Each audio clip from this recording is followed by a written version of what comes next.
Sobat Inspirasi, kali ini saya berkunjung ke salah satu pengusaha dupa. Beliau adalah ibu rumah tangga yang memiliki usaha dan juga seorang ibu rumah tangga. Seorang ibu rumah tangga. Halo, nama saya Nima Derini Wahyuni, panggilan saya Adek Wahyuni. Usaha saya usaha dupa celup.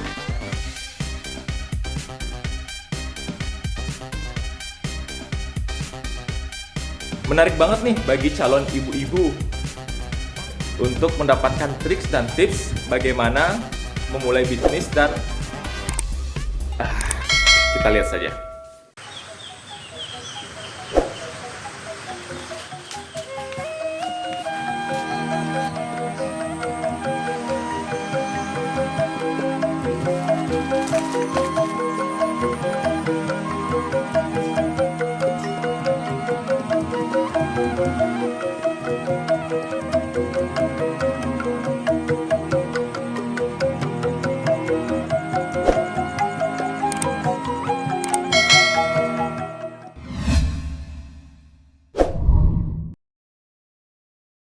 Status ekonomi sosial. Oke. Kasih dong gambaran ke Sobat Inspirasi nih, awal mula berusaha nih susahnya seperti apa? Setelah saya berhenti kerja itu 3 bulan pertama masih bingung untuk mencari sebuah bisnis, tapi karena saya punya hobi berdagang, berjualan, jadi berawal dari saya menjadi seorang reseller di salah satu dupa ternama. Eh, Berlanjut setelah itu dikasih penawaran menjadi seorang distributor. Nah, setelah saya menjalani bisnis ini, ketemulah sama salah satu wadah UKM, itu dengan Rumah Kreatif BUMN Tabanan. Dari situ saya belajar untuk memotivasi, menginovasikan. Saya bikin parcel dupa, terus mulai punya produk sendiri. Nah, ini yang seru sekarang nih. Bagaimana nih menurut Ibu dengan calon ibu-ibu baru yang baru menikah?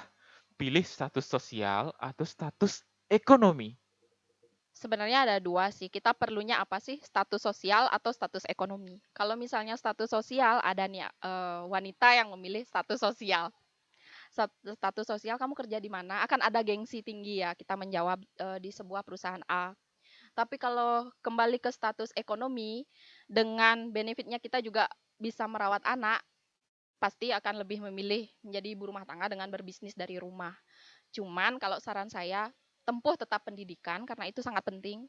Nanti kalau sudah berumah tangga, pasti mindset kita terbuka. Rezeki itu pasti akan ada. Peluang itu lebih gampang kita cari gitu. Jadi menurut saya sih, silahkan lakukan yang terbaik untuk diri sendiri. Kamu mau menempuh status sosialmu, mencari status sosialmu, atau menjadi status ekonomimu. Alasan memilih bisnis dupa dari sekian banyaknya bisnis yang ada nih apa? Ya karena merupakan kebutuhan primer di Bali, akan dipakai setiap hari, pasti akan dipakai, makanya saya rasa kedepannya cukup bagus sih. Untuk marketing menggunakan media apa aja sih? Saya melakukan marketing dupa saya dengan online dan offline, online dengan marketplace dan beberapa media sosial. Kalau offline-nya kita di sini pakai sistem distributor, reseller, dan sub-reseller.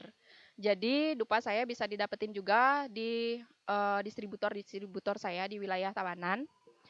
Di antaranya ada di Slemadeg Timur, ada di Baturiti, ada di Keramitan juga. Nah, untuk tempat saya sendiri ada di Jambe Belo dan Tabanan. Di tepatnya di BTN Surya Graha Lestari, Blok J nomor 3. Bagaimana sih proses pertama kali dalam marketing produk Murta Pendak Wangi? Proses awal Merta Pudak Wangi berawal dari reseller dupa yang awalnya itu dupa ternama di Bali. Saya megang daerah Tabanan, jadi mendistributorkan dupa tersebut di wilayah Tabanan. Nah, dari sana akhirnya saya dapat pasar. Dari pasar tersebut belajar lagi, oh bagaimana nih saya bikin produk sendiri, akhirnya bisa memasukkan ke reseller yang sudah ada sebelumnya. Nah, selain itu juga saya menggunakan media sosial yang berawal dari Facebook dan fanpage. Saya lebih banyak penjualannya di fanpage Facebook, jadi via online. Setelah itu barulah di tahun 2020 saya menggunakan website. Kualitas dari suka bedak wangi karena ya abunya dingin. Pertama karena abunya dingin, terus nyalanya tahan lama, aromanya nggak bikin susah. Dadah. Makasih, dadah. Bisnis adalah Berbisnis itu adalah sebagai penunjang ekonomi, sebagai perempuan yang memang wanita yang tinggalnya sudah di rumah ya, tidak memilih karir. Saya rasa penunjang ekonomi suami sih. Berbisnis adalah penunjang ekonomi suami.